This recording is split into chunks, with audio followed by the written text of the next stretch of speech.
It's day 2 of the American Festival of Rome at the Autodromo di Vallelunga. Music, American cars, and American-flavoured racing in the form of the NASCAR Wheel and Euro Series. A race apiece on Sunday for EuroNASCAR Pro and EuroNASCAR 2 around this circuit. Just over 2.5 miles, just over 4 kilometres in length, 14 corners, lots of overtaking opportunities. It's going to be good fun.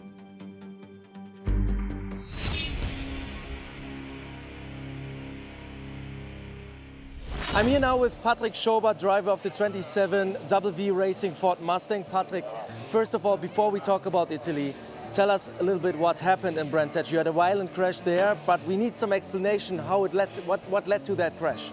Yeah, so basically we had problems already with the gearbox from the whole weekend, and I did everything correct. I did everything normally as I usually do, but somehow the first gear went in.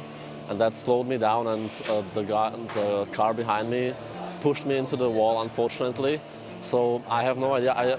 It wasn't my mistake. From my side, I don't think it was my mistake. I think it was a technical mistake, but yeah, unfortunately it had to happen in the last lap, so yeah.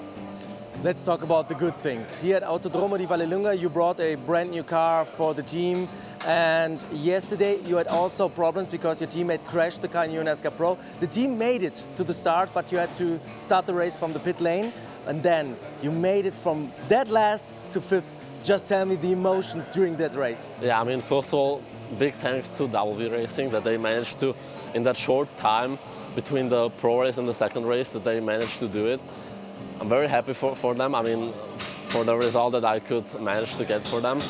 And starting from the pit lane, from dead last until 5th position, where I should have started, like wow, like I think 21 cars or so in 15 laps. That was so amazing. I mean, that was the toughest race that I ever had in my 10 years of career racing, but it was amazing. It was hot, obviously, but yeah, the emotions after the race, it was really unforgettable. Alberto Nasca is our pole sitter for EuroNASCAR 2. The Italian looking for an opportunity to secure a second win at the American Festival of Rome in front of his home supporters. But he's got competition on the outside of the front row in the form of Paul Dufresne, the Frenchman who managed to lead his first laps at Brands Hatch. Would love to get his first win here at the Autodromo di Vallelunga. Let's see if he can do it. It'll be a drag race between Nasca and Dufresne towards the first corner. Dufresne on the favoured outside line for turn 2, Curva Grande. Let's see if it pays off for him. You've got Siortzis and Linster there on the second row as well. Patrick Schober there in 5th position. He doesn't have as much overtaking to do to get to the front end today. Everyone through Curva Grande, and it is Dufresne with the nose ahead. It's Paul Dufresne in the lead. Can Nasca try and get to the inside for turn 4? Yes, he can. It's side-by-side in the race lead. It's side-by-side all through the field. Thomas Toffel getting a little bit snaky there. Oh, and he's collected Claudio Romeggio Capelli, and there are cars all over the place. Max Mason has hit the back of Thomas Toffel, and there are cars in the gravel. There are cars on the grass.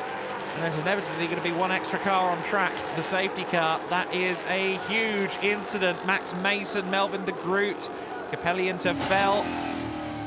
The 38 car of Cesar Bellestreri involved as well. We ride on board with Max Mason. Oh, and he was just caught unsighted in multiple different ways there. The Australian rookie tagged a great many cars there all at once, but really didn't have very far to go at all. Full course yellow, unsurprisingly, and looks like Max with a little bit of an achy back after that incident, but everyone walking away from their cars. Safety car out, safety car in. Single file restart declared by the race officials after just how much of a scene of an incident that was. The first few corners of the lap, they've decided to go with a single file restart, which could be the best decision. Lap 6 of the race, Dufresne leading the way then from Alberto Nasca in second place. Behind him, Vladimir Siortzis looking to his inside at Curva Grande. Brave, but it didn't quite work out for him. Dufresne with a wheel on the grass coming out of Curva Grande, the small kink of turn 3. Be careful not to stray beyond the curves at that corner. The field through turns 4 and 5, hopefully cleanly this time.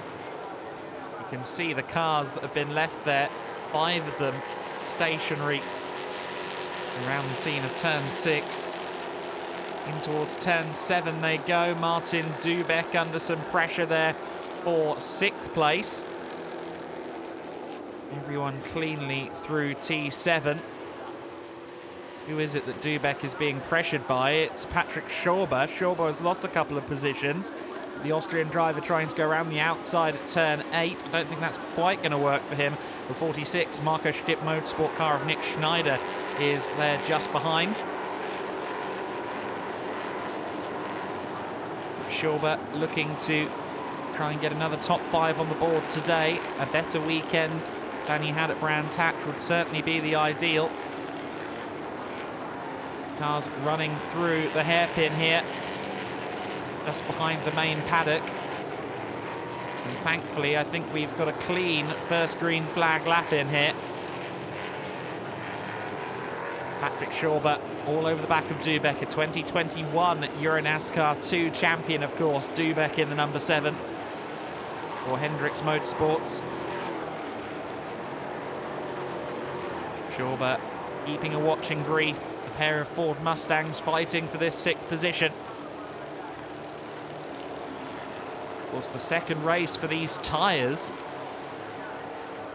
They are made to last the entirety of quali and the 2 races, these Hoosier tyres. And maybe grip will become a factor as the race goes on. Patrick Schauber to the outside of Martin Dubek. It's possible to get around the outside at turn 7. We've already seen that a few times, but is it possible to go around the outside of the number 7? Not quite for Patrick Schauber. Dubek holds him off for the time being.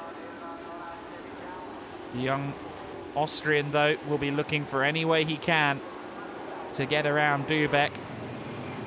However, full course yellow, and it's for the number 4 car, the Panasport entry. Olivier Panagiotis, the Frenchman, beached in the gravel. Safety car out, safety car in once again.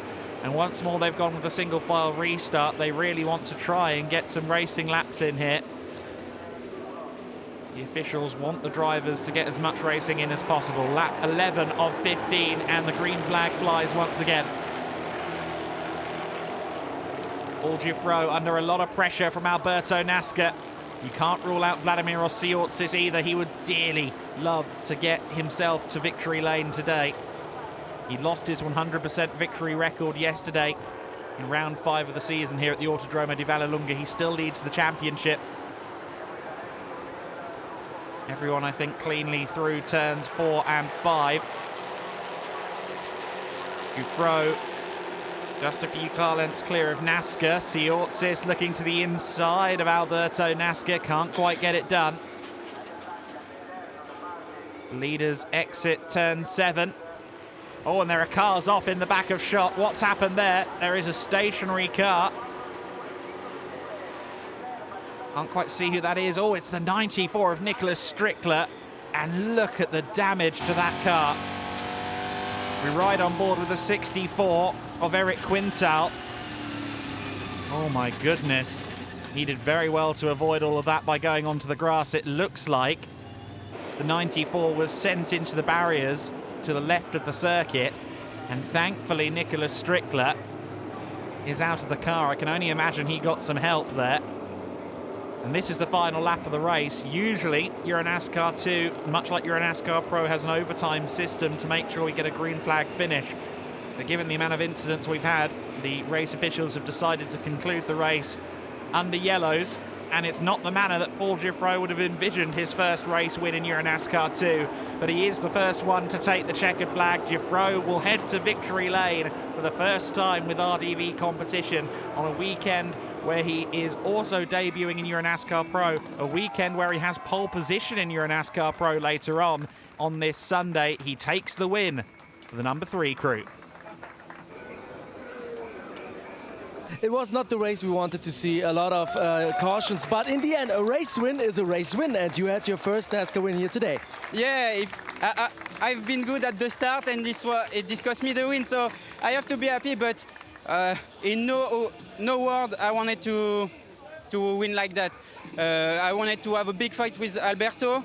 I thought that we had the setup to fight this race, but yeah, it's like that. So I'm happy for the win, but I just wanted to battle with him because every race we are close, but not for a battle. And this will be the race of the battle, but it's like that. I'm happy. I take good point for the championship, and yeah, good things for the championship. And there you see the championships. Ortiz still your points leader, but NASCAR and Jufro very much in contention as well. Linster with a strong points haul as well, fourth in the championship. Dombrowski leads the way in the rookie trophy. Unsurprisingly, he's been consistently up there at the sharp end. Mikael Blekemolen scoring a great result here this weekend, and Ariana Casoli leading the lady trophy classification. EuroNASCAR Pro with 18 laps of Vallelunga to come, and it's Paul Giffro who will be our pole sitter. Let's hear from another driver though. Hello and welcome to Autodromo di Vallelunga. I'm here with one of the local heroes, Vittorio Ghirelli. You're new to Team Blekemolen. It seems like in the 2023 season you have a decent pace. So what do you think about the team chemistry and how you work together there? I mean, the team is very good. I knew it already, so we made a good deal for this year, and we're pushing always 100% to improve the car, myself too, to improve my driving, and we'll get the win soon. And we're very close. We are very fast every race. In Valencia we were very fast, in Brands we were very fast, but it was still not enough for the win, but we're getting there. So the mindset is good in the team. We are carrying on pushing so much, so I think the first win of the year will be ours soon.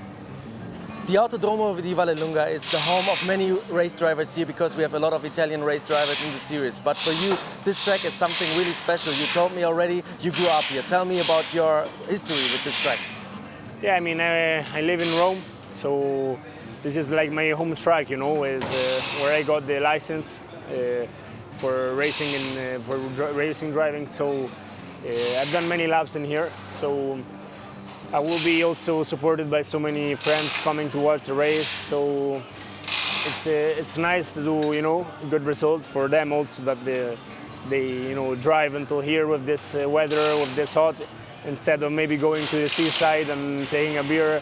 So it's important to repay the fans and also the team and my sponsors, that we are all pushing in one direction, which is to win races. So hopefully we will be there. It's Paul Giffro on pole position, his first weekend in EuroNASCAR Pro, taking over the cockpit from Frédéric Gabillon in RDV competition within EuroNASCAR Pro. And he has a golden opportunity to make some positions up here. Thousands of fans present at the circuit to cheer on the home heroes, including Jimmy Ercoli and Vittorio Ghirelli. It's Ghirelli on the outside of the front row at the circuit. He definitely calls home. And Ghirelli capitalise around the outside at Curva Grande, turn 2 of the lap. We've seen it happen a few times already this weekend in 2x2 starts. Giffro with a decent getaway though, tries to cover off the threat of Ghirelli, but that might open up the door to the number 54 of Gianmarco Ercoli. Yes, it has. Ghirelli leads, Ercoli second. Third place for Lucas Lasser. Paul Giffro has dropped down to 4th position, but he gives a little bit of a tap to Lucas Lasser, moves himself back up into 3rd, side by side through turn 4, but he's lengths there on Lucas Lasser. Oh, and Liam Hazeman's had to take evasive action. He's falling out of the top 10. Hugely unfortunate for Liam Hazeman. He seemed to be getting his seasons back on track after the first race here yesterday, but Hazeman's now well outside the top 10 with a lot of work to do. Had to avoid the recovering Lucas Lasser there. Lots of cars fighting for space. We already have a few non-starters in this race because of the collisions and the damage from that EuroNASCAR 2 crash earlier in the day. Oh, and Hazeman's again pushed off the circuit. Hazeman's really in the wars in this first lap on the Hendricks Motorsport number 50. Giorgio Maggi looking for a way past Martin Dubeck. That doesn't look like it's forthcoming. Tobias Downhauer under pressure there as well in the 99 promotion car. Oh, and a collision between one of the Vict Motorsport cars and the 55 of Fabrizio Armetta. That's the number 8 Vict Motorsport car of Simone Loretti. Or rather, sorry, the number 8 of Dario Casso. What happened there? The whole roof and everything almost came off the car. Big contact between the pair of them, and I understand Armetta is going to receive a drive-through for that. Girelli and Ercole almost side by side through Curva Grande. Still at close quarters as they go through turn 4 and turn 5. Paul Giffreau starting to fall away from the top two a little bit as this race matures. Then behind it is Leclerc, Siortsis and Kumpen. But can Ercole find a way past Vittorio Girelli? Can Girelli get that race win that it's looked likely he'd get all year long? There's the confirmation of the drive-through for the number 55 of Fabrizio Armetta. Top three now as one pack. Giffreau has closed in a little bit. Wheel on the grass there on the entry to turn 8. That's not ideal. Liam Hasemans, he's on his own and he's slow. Oh, Liam Hasemans with the worst luck so far in this race. Back into the pits he has gone. Giffreau rally crossing. That's not the ideal line out of turn 5 and into turn 6. Towards turn 7. And Girelli still just about keeping a hold of this race lead. Gianmarco Ercole knows this track every bit as well as Vittorio Girelli. The two local boys fighting for the lead here.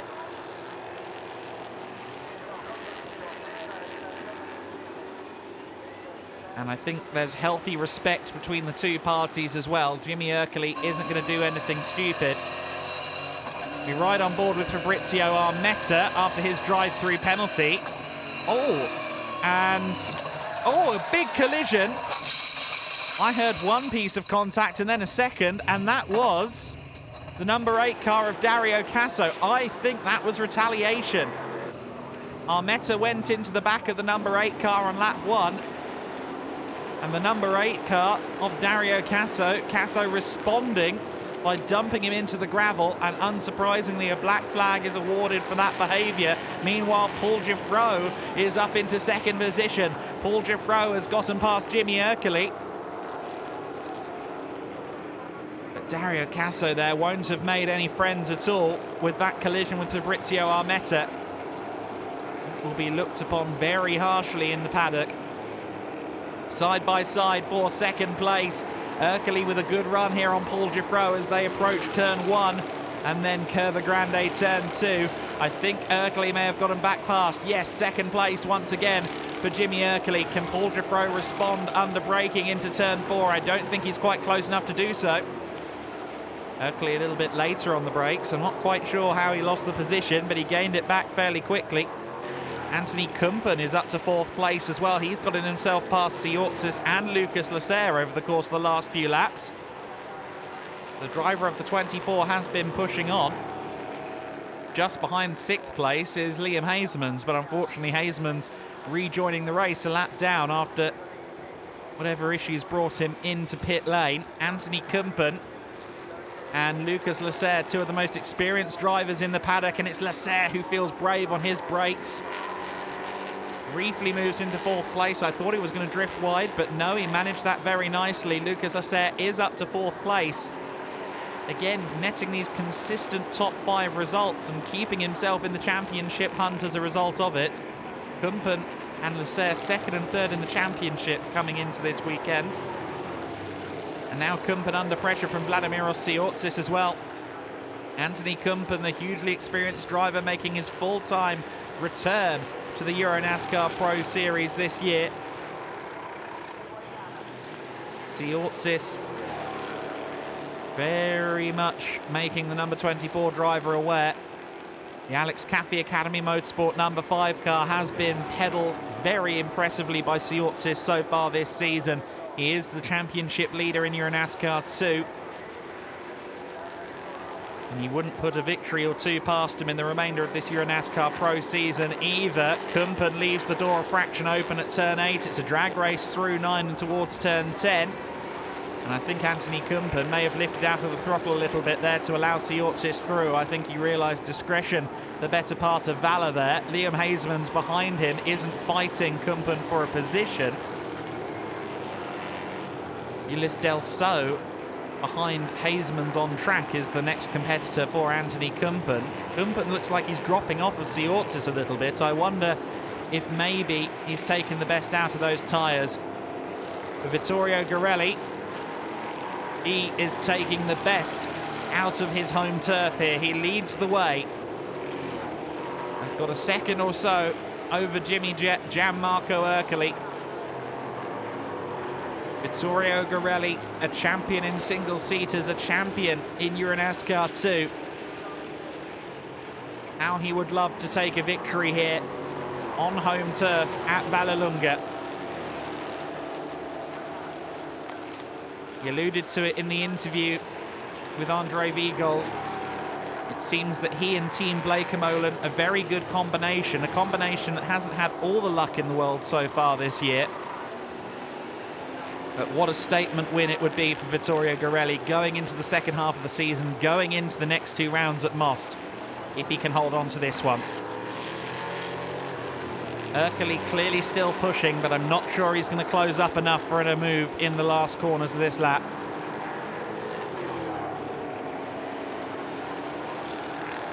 Garelli through turn 11, the hairpin.